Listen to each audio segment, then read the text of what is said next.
Hey everybody, and welcome back to Wild and Outdoors. I'm Brad. And I'm CeLynn. And we just spent 2 weeks at Mount Hood Village, and oh boy, do we have a lot of events that we have to cover today. A lot of waterfalls too, so stick around.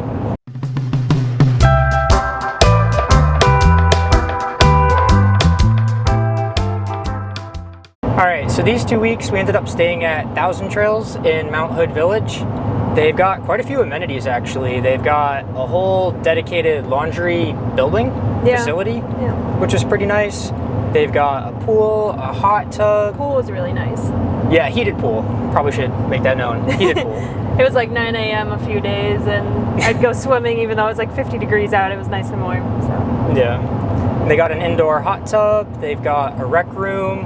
I think I saw when I poked my head in, they got a pool table, foosball table, a little basketball hoop thing. They got a little weight room with a lot of dumbbells, actually, a lot of free weights. It looks like it went up to which 50 is rare. pounds or more. Yeah, it's really rare. Yeah, you never see that in campgrounds.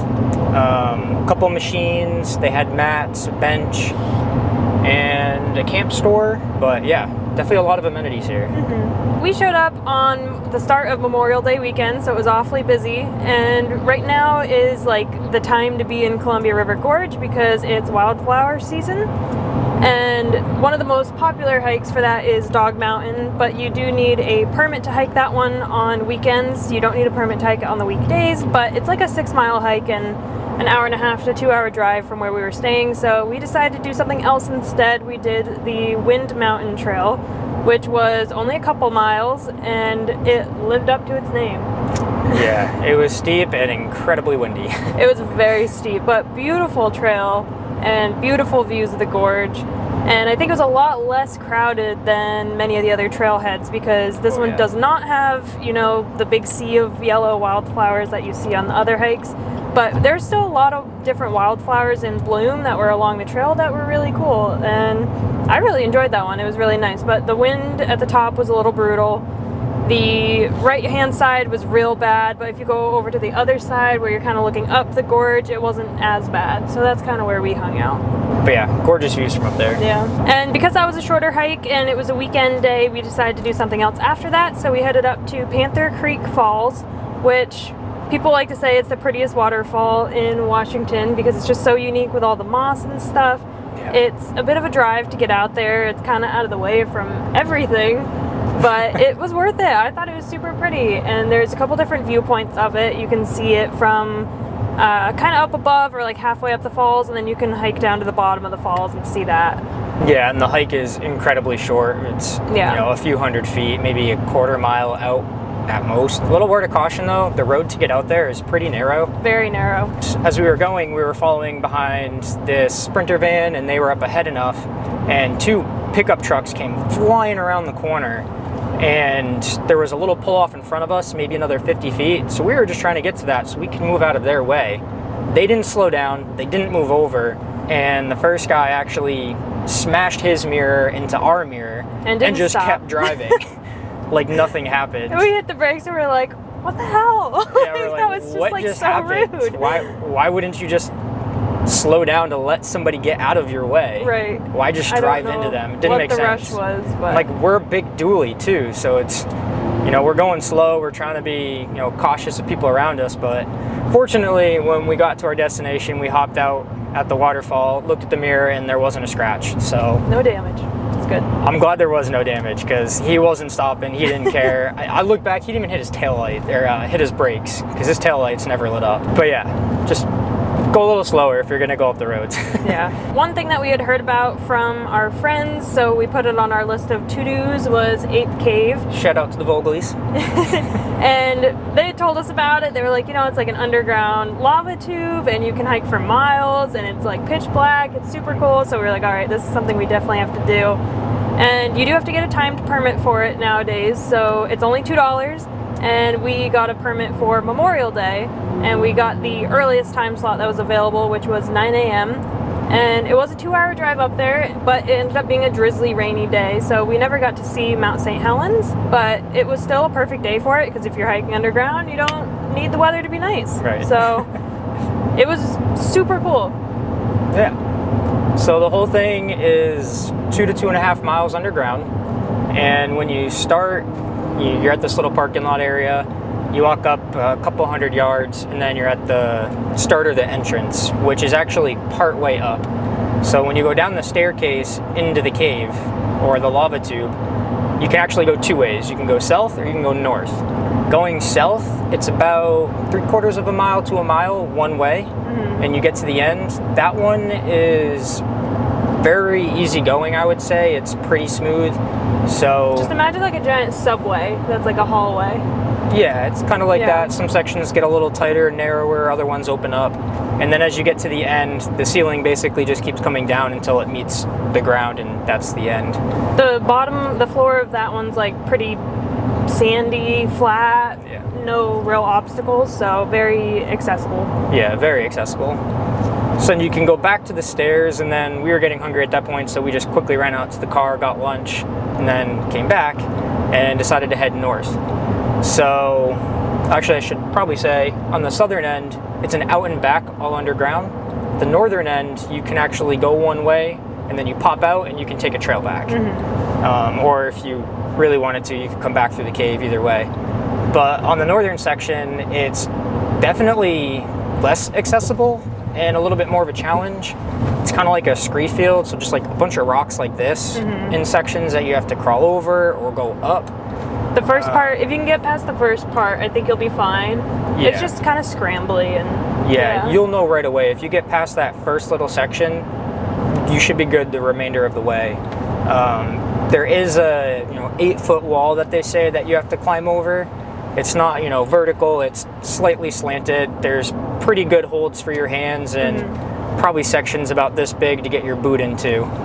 But we definitely saw a few people definitely taking their time and struggling a little bit to get over it. Yeah. But nobody had to get turned around for it. I mean, there were little kids that were like under 10 years old that just like scrambled right up it, and it was their parents that were struggling a bit to get over. Would definitely recommend having a headlamp for that, because then you can use your hands and still light it up. That's a good point. Not have to hold a flashlight, because that would be pretty tough. But we do recommend having a really bright flashlight, because that really allows you to see everything in the cave. Just a headlamp isn't quite bright enough to see all the features and stuff. So would recommend you should definitely have more than one source of light per person. But flashlights are definitely helpful. And this isn't requirement by any means, but it's my own personal suggestion. I think having a 2000 lumen light is like pretty awesome.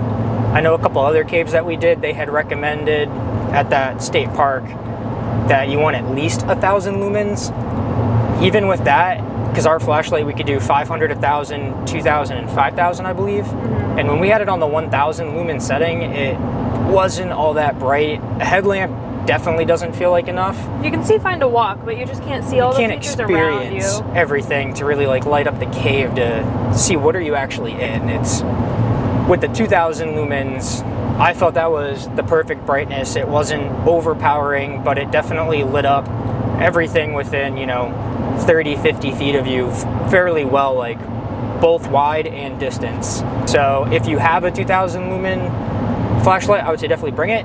It's definitely not needed, because I know flashlights can get expensive, like $50 at like the very low end, and then they can shoot up to over $100. So if you've got it, bring it. If not, you're probably fine without it. Yeah. And just a friendly reminder, I mean, I hope it doesn't really need to be a reminder, but if you're going with like young kids, and even just yourself, in these caves, don't shine lights on other people, because it's really bright. And we had some kids that were just like waving around their flashlights and then like trying to see us, but they were pointing it right at our faces. And it was so bright, we were kind of blinded. So if you have like younger kids, just remind them, like, keep it at the ground, keep it towards your feet when there's other people around. But otherwise, I thought it was an incredible experience for sure. Yeah, it was cool. The upper cave has a skylight too. Oh, that's right, towards the end. Which was really neat. There's a big mossy opening. And if you're worried about the scrambly part of the northern section, but you want to see the skylight, you can always just take the trail up to the end and then go down the ladder or staircase, and the skylight's right there, and you won't have to do any scrambling over rocks. So that's still a good experience too. But I had never even heard of lava tubes before our friends told us about this, and they're so cool, and they're really worth checking out. At least see one of them when you're in the Pacific Northwest. And if you could only pick one, go to this one, this Ape Cave, because most other caves will have very similar features or look very similar throughout. But yeah, totally worth it. Definitely worth the stop. Put a pin in it. Yeah. After Ape Cave, I think we wrapped up there around 11 or 12. We changed into some different clothes because it warmed up quite a bit, and then we headed over towards River Falls, which was really beautiful. There is like a upper, middle, and lower, I think, and we went to the lower falls. It was the most easily accessible from the parking lot, and really gorgeous, like turquoise waterfall and massive. I mean, I saw photos of it, but it was much bigger in person than I thought it would be. Yeah, it was very pretty, for sure. So if you're up there, well worth the stop. Plenty of stuff to do up there, and it's a really pretty area. Not far from where we were staying, just on the other side of Mount Hood, was Tamawana Falls, and it was about 3 miles, and we headed there after work one day. We actually had a brand deal that we had to go film there, but it was the perfect setting because when we arrived, we had the waterfall to ourselves for quite a while. Yeah. The trail was really gorgeous, followed along the river. There were some other little falls along the way, and the waterfall itself was absolutely beautiful. Maybe bring a rain jacket because the mist from the waterfall was pretty hefty, so make sure you bring a lens cloth too if you want some photos. I've learned the hard way a couple times on that. Hey, if you guys find this content helpful, please like and subscribe to help support our channel so that we can continue to deliver content for all of you. And it also lets us know that we're on the right track. So thank you very much for your support. We really appreciate it. Another thing that we did was go paddleboarding on Trillium Lake. This was like 15-20 minutes from our campground. I believe it's $10 I think so, yeah. to get in. For a day fee. A day fee. It is a campground as well, though. So yeah, it's a campground as well. We decided to go after work, which for us, working East Coast hours again, we got off at 1:30. Probably got over there around 2:30, and it was busy. It was the weekend after Memorial Day weekend. We thought it'd be a little less busy, but we were wrong. It was definitely a lot warmer out than it had been. I think it was like 85 degrees. Yeah, it was which is why really we warm. decided to go paddling. But I'm guessing it was probably all the college kids from the area on a hot day. Probably don't have a whole lot else to do, so that's probably why it was so packed. The one thing that seemed pretty cool is I think you could actually rent kayaks there. Yeah, I saw a lot of them there. I mean, maybe it was part of just the campground, but it looked like anybody was kind of just showing up, and they had a little easy up. I think you just go and pay them whatever the fee is, and you could rent a kayak for the day. One cool thing was I saw these things swimming around, and I didn't know what it was at first. I was like, oh, look at that tadpole, it's massive. But as I got closer to them, we realized that they were salamanders. CeLynn actually had to look it up. But they were like big, this long. They looked like they could have been like little pets, like lizards or something, just like they were a little swimming creepy around. Because they'd come right up and like kiss the surface of the water to get a little breath of air, and then they would just kind of like sink under maybe a foot or two and just like float there. It was really weird though because it was in like the middle of the lake. Like the deepest part, which like you would expect maybe them to be in like the marshy like side areas, but it was kind of creepy that they were just like hanging out in the middle of the lake. Didn't love that idea for swimming, but they were neat. This was a bit of a drive, but it was something that had been on my bucket list for a long time, was going to Silver Falls State Park, which has the Trail of 10 Falls, and we knew that I knew that the first one was like a really nice waterfall that you could like walk underneath, and it's well over 100 feet tall, and in my mind I'm like, okay, well, you know, we'll see 9 other falls, but they probably won't be as impressive as that one. Like, I know that's like the one that everyone wants pictures of, but we were shocked. Like, they were all really incredible. I think 5 are over 100 feet tall, and 4 of them you can walk behind, which was really cool. Yeah, they were all just super impressive. The color, the river was like this blue-green. It was really beautiful. It was a mostly shaded trail, so it was nice because it was a little warmer out that day. I think it was like 70. Yeah, it was warm, but being in the shade definitely helped. But there is like a huge parking lot there, and it's a very well-known place. So if you're going on the weekend, definitely try to get there earlier. There was still plenty of parking when we got there, but like it filled up, and there were busloads of people showing up. So imagine going to like an amusement park and how big those parking lots are. It kind of felt crazy. like that. Yeah, but the trails weren't that crowded. Surprisingly, they weren't. Yeah, in the very beginning, it was crowded by that first waterfall. I think because a lot of people... I think everybody walks the same loop. Yeah. So all the people that came after us were behind us. Yeah, and not everyone's doing the long loop because it's like it's almost 8 miles. If you do the full Trail of 10 Falls walk, it's 8 miles. But if you do have 2 vehicles, you can actually park at the other end. It's a very small parking lot, so you'd be very lucky if you actually got a parking spot. But that could be something too, that if you drop one car and go up to the other spot, you could just do half of it and still see it all. Yeah. So trail conditions, again, definitely want pretty good traction on your shoes. Certain areas were wet and muddy and a little slippery, so definitely be prepared to step in maybe an inch of water and be okay with stepping through mud. Maybe a rain jacket for under the waterfalls. Otherwise, the trail is pretty smooth, Pretty gradual. pretty flat. There's a couple areas a little rocky, but small hills. yeah, but definitely accessible. Yeah.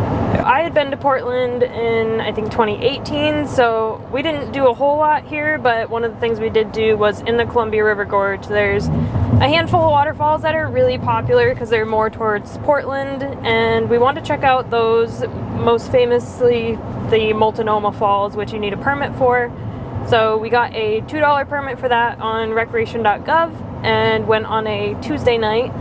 And that was at 4 p.m., so we had some time to kill before that. So we went to the Vista house at Crown Point, which is under construction right now, but so you can't go inside right now, but it's still a really gorgeous view of the gorge. It's free. You just show up, park, take a little stroll around, take pictures of the view, and then head on out towards the waterfalls. We went to 2 others before we went to Multnomah. We went to Latourell Falls first, which that one's really unique and pretty. I like that one. It's got a lot of like volcanic rock formation underneath it, and it's just one single waterfall coming out, and you can go basically right to the base of it, which is just a really beautiful trail. I think you can hike up to the top of that one as well. And we didn't do that, we just hung out at the bottom. It was also pretty hot that day. Yeah, it was warm. So we were just doing small trails to kill time, and then after that... luckily, all of these are less than a quarter mile from where you park. Yeah, well, Bridal was a further one. Quarter mile. Was it quarter mile? Oh. And then after that we went to Bridal Falls, which another one that's a really great place to stop. It does go a little ways down a hill, so you do have to climb back out, but really neat, really beautiful. It's kind of like a double tiered waterfall. Yeah, it was neat. Yeah. And then after that is Multanomah Falls. Parking we found super confusing. So yeah, the road that all the other waterfalls are on, if you're doing all of this together, that road is not the road for parking. If you do park there, there's like a $20 fee. Unless you want to pay $20. Yeah. So we found out last minute that the parking is actually in the divider of the highway. So you have to get onto 84 going either direction, and you know the highway lanes are like this. Well, yeah, this way. And you actually take an inner exit, and there's parking in between the highway lanes, a ton of parking. And then there's a little walkway that goes underneath the highway to bring you up to the waterfall or to the lodge. So if you are looking for the free parking, just remember it's not on that little side road. You actually have to get onto 84, the highway, and that's where the parking is. And then you just walk under the highway, under this little bridge, and then you'll show up in that other parking lot. It's basically that other parking lot is part of like the lodge and restaurant, I believe, so it's privately owned, so they can charge whatever. So we pulled in there initially. We were like, this doesn't seem right, because there was like pay stations and stuff and attendance, and then we figured out where to go. It was kind of crowded, so you kind of, depending when you go, you may have to wait to take some photos in front of it, but wasn't too horrible. We started at the bottom, took some photos and videos there. You can go up onto the bridge, which breaks the waterfall, and then you can even go beyond that up to the top of the waterfall if you want. We didn't make it that far. We just did the bridge. Definitely worth a stop. I think it's really beautiful, and it's like your typical postcard Oregon photograph. So Mount Hood, extremely beautiful, super photogenic. I had hiked the Cooper Spur trail on the other side of it once, but unfortunately going this time of year, it's so heavily snow covered that you really can't do a lot of the trails. I think the Timberline Trail is the very neat one that goes around the whole mountain. That would have been really cool to do at least part of that, but unfortunately, still very buried in snow. So trying to find a little less elevation, well, lower in elevation hikes, I came across Bald Mountain and Muddy Fork, which was a shorter 3-ish mile trail. And on being very honest here, we didn't even do the whole thing. We just did the most beautiful part of it, and it was so worth it. We got up early that morning and headed to the trailhead, and yeah, so you actually drive up quite a ways before you even start the trail. And again, word of caution for these back roads, they're narrow, but this one is deceivingly bumpy. Yeah. So what I mean is, like, it's paved, but there's these quick dips that are very hard to see, and it's pretty rough going. So definitely go a little slower. Keep an eye out for the signs that do warn you about, you know, where the road does get rough.